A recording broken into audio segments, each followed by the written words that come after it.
बार बार कह रहे हो कि संविधान बड़ा या ईश्वर बड़ा। ईश्वर बड़ा है, संविधान बड़ा नहीं है। संविधान बड़ा क्या होता है? तो संविधान शरण में आप क्यों गए? ईश्वर के द्वारा ही कोर्ट मनुष्य गए बना क्यों? है। कोर्ट गए क्यों?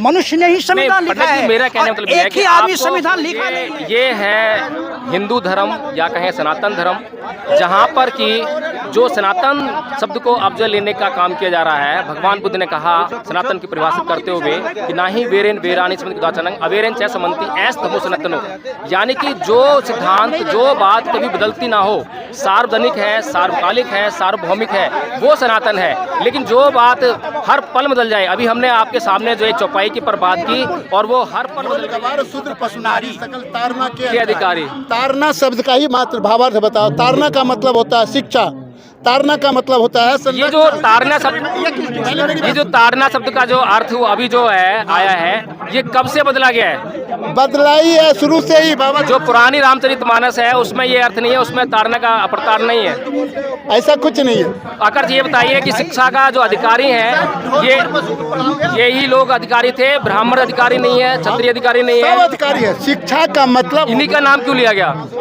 ये बताइए। ढोल, ढोल का मतलब क्या होता है? ढोल को आप कैसे शिक्षित करें? न्यायालय जो है आपके साथ में न्याय नहीं कर रहा है, तो इसमें भगवान का कहीं दोष है या नहीं है?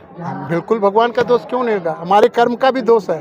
नहीं, भगवान का तो पूरा दोष है, क्योंकि आपको भी भगवान ने बनाया है। बिल्कुल। और उस न्यायपालिका में बैठे हुए जज को भी उसने बनाया है। हाँ। तो यानी कि आपके अंदर जो इतनी बुद्धि दी है कि आप जो है धार्मिक आचरण कर रहे हैं, उस जज के अंदर नहीं दी है, तो इसमें भगवान का दोष है। तो आपने वो जो चौपाई थी जिस पर विवाद हुआ था, उसके बगैर सुंदरकांड पाठ किया है या उसके साथ में किया है? नहीं, वो सब वो तो मेरे साथ ही चलता है। अपनी समझ है।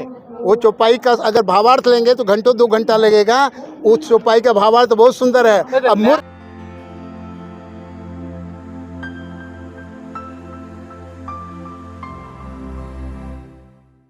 नमस्कार, आप देख रहे हैं बहुजन मीडिया और आज बहुजन मीडिया उपस्थित है जंतर मंतर पर। और जंतर मंतर पर जो है यहाँ पर एक पंडित जी जो हैं धरना पे बैठे हैं और उनकी कुछ समस्या है। आइए जानने का प्रयास करते हैं पहले कि उनकी समस्या क्या है और उनकी समस्या का समाधान क्या हो सकता है और उनकी समस्या का समाधान करने का क्या साधन उन्होंने अपनाया है। नमस्कार पंडित जी, आपकी समस्या क्या है?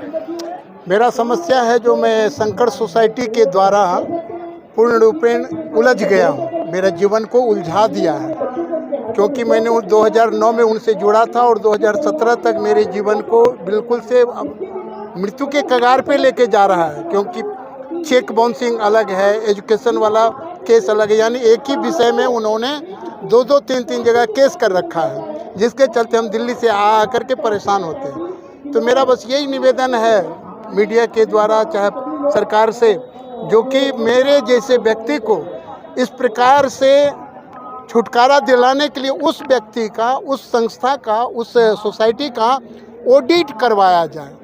ऑडिट करवा करके यह पता चल जाएगा जो कि क्या मैं दोषी हूं, अगर तो मुझे सज़ा मिल जाए, कोई आपत्ति नहीं। अगर वो दोषी है तो फिर मैं झूठ का सज़ा क्यों भोगूं।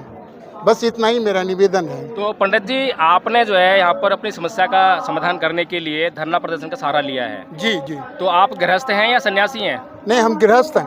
गृहस्थ हैं। हाँ। तो हिंदू धर्म के माध्यम से आप जो है अपनी समस्या समाधान चाहते हैं? जी, हम रामचरितमानस की आश्रय लेकर के, सुंदरकांड की आश्रय लेकर के, सुंदरकांड की सूत्र के द्वारा ये चाहता हूँ जो कि मुझे न्याय मिले। तो आपको न्यायपालिका में विश्वास है या ईश्वर में विश्वास है? ईश्वर में भी विश्वास है और न्यायपालिका में भी विश्वास है। न्यायपालिका में 2019 से केस चल रहा है। 30 हजारी कोर्ट में एक केस चल रहा है, जिसकी हर तारीख पे मैं हाजिर होता हूँ बिहार से। और एक दूसरा केस उसने डाल दिया है रिकवरी वाला, जो मेरा संपत्ति से रिकवरी करने का, वो करकटडुमा कोर्ट में 2021 में। तो अभी तक पता चला कि जो कोर्ट में आपका केस चल रहा है वो उसका समाधान कोर्ट के माध्यम से कब तक हो जाएगा? पता चला भगवान के जरिए कुछ? भगवान के जरिए नहीं, कोर्ट के जरिए पता चला है। 30 हजारी वाले का समाधान बहुत जल्दी निकल जाएगा, क्योंकि हम बैंक के स्टेटमेंट जब कोर्ट में दिए हैं तो उस स्टेटमेंट को कोर्ट देखने के बाद ये आप समझ गए हैं जो नहीं, इनके साथ धोखा हुआ। देखिए पंडित जी, हमें जो है कोर्ट पर आपको भरोसा है तो समझ में आता है जी कि कोर्ट हमें दिखाई देती है, जज वहाँ होता है और वो आपका न्याय करेगा, आपकी बात सुनेगा और आपको बताएगा भी और आप भी उसकी बात सुनेंगे और समझेंगे भी। लेकिन जो आपने दूसरी बात कही कि हमें ईश्वर और कोर्ट दोनों पर भरोसा है, तो कोर्ट तो समझ में आ गया। लेकिन ईश्वर को आपने अब तक जो है किस प्रकार से प्रयोग किया है जो कि आपको सुनवाई नहीं हो रही है? ईश्वर के ऊपर भरोसा किया तभी तो अभी तक जिंदा हूँ, नहीं तो कब का मार दिया होता मुझे।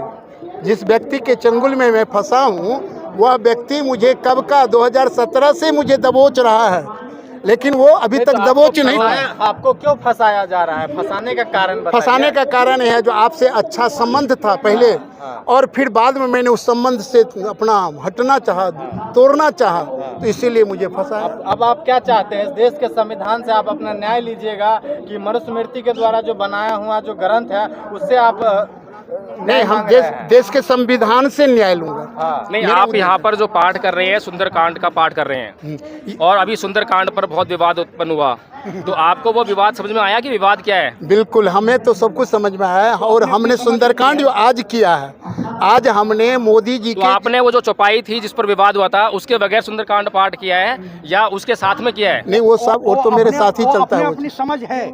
वो चौपाई का अगर भावार्थ लेंगे तो घंटों 2 घंटा लगेगा। उस चौपाई का भावार्थ बहुत सुंदर है। अब न्याय आपको भारतीय संविधान दे पाएगी और जस्टिस दे पाएगा, न्यायालय दे पाएगा। आप कहाँ उनमें फंसे हुए? मैं तो न्यायालय के अधीन गया था, लेकिन न्यायालय उल्टे मुझे डांट करके फटकार करके वहाँ से भगा दिया करकट डुमा कोर्ट से।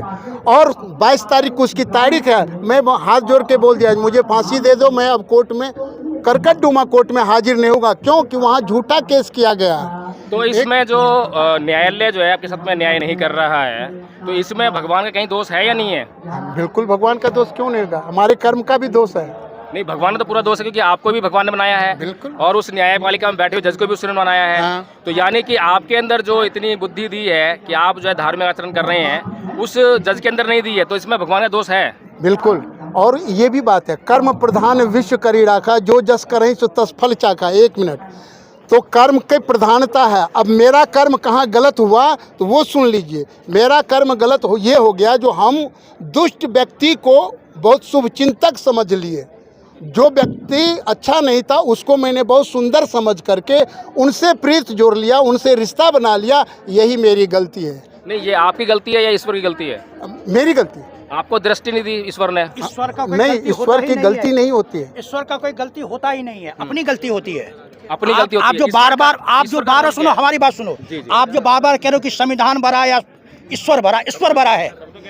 संविधान बड़ा नहीं है। संविधान बड़ा क्या होता है? तो संविधान के शरण में आप क्यों गए? ईश्वर के द्वारा ही कोर्ट मनुष्य गए बना क्यों? है, कोर्ट और गए मनुष्य ने ही संविधान लिखा पंडित जी, है। मेरा कहने और मतलब ये है एक कि ही आदमी आपको संविधान लिखा नहीं है, ईश्वर में कई विश्वास सैकड़ों था।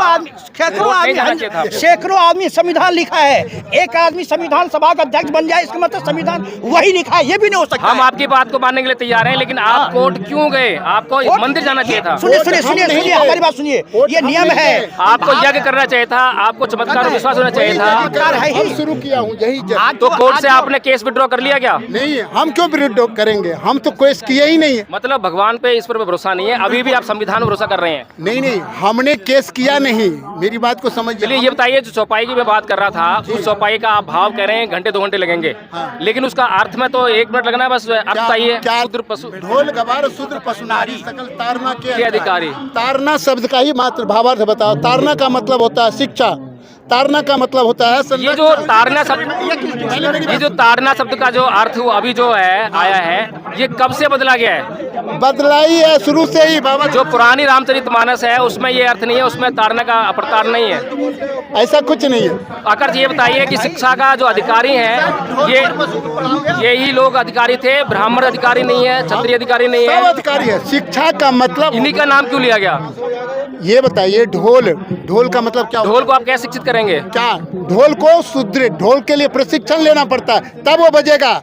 नहीं, शिक्षा का अधिकारी ढोल कैसे हुआ? प्रशिक्षण तो दूसरा आदमी लेगा ना, ढोल को शिक्षा कैसे करेंगे? ढोल को शिक्षित हो करके जो व्यक्ति शिक्षित रहेगा वही ना ढोल बजा सकता है। मैंने कहा है कि ढोल को शिक्षित करने की बात कही है ना। ढोल की शिक्षित बात नहीं है, ढोल को तारना का मतलब होता है संरक्षण। नहीं, तारना का मतलब होता है संरक्षण। ढोल जो है, ढोल को पीटते तभी आवाज करता है, इसका मतलब ये निकलता है। तारना पीटने से नहीं ढोल की आवाज, उसकी टेक्निक होता है, उंगली की फिंगर से उसको प्यार से होता है, ऐसे नहीं है जो पीट। ठीक है पंडित जी, मैं ये जानना चाह रहा हूँ कि उसमें जो 4-5 लोगों के जो नाम लिए हैं ढोल है, पशु है, शूद्र है, गवार है और नारी है। हाँ। ठीक है, एक तो इन्हीं लोगों को क्यों उसमें शामिल किया गया शिक्षा के लिए, हाँ, मैं बता- बाकी लोगों को उससे बाहर क्यों रखा गया। मैं बता, अब नारी को ही लीजिए खाली। और दूसरी बात यह है कि मनुस्मृति में भी यही बात हमें देखने को मिलती है कि वहाँ पर शूद्र और नारी इनके खिलाफ जो है हमें षड्यंत्र दिखाई देता है, उनको नीचा स्तर दिखाया गया। अब मैं करबद्ध निवेदन इसीलिए अर्थ ये करबद्ध निवेदन ये करूंगा, एक ही व्यक्ति,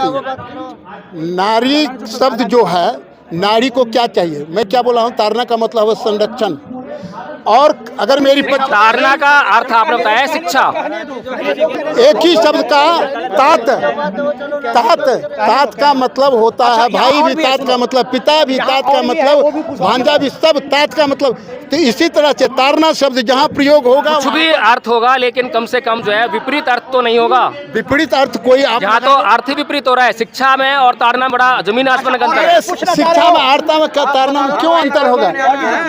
ऐसा है पंडित जी, थोड़ा सा मुझे भी सुनने का प्रयास कीजिए। जो 4-5 पूछ रहे हैं जो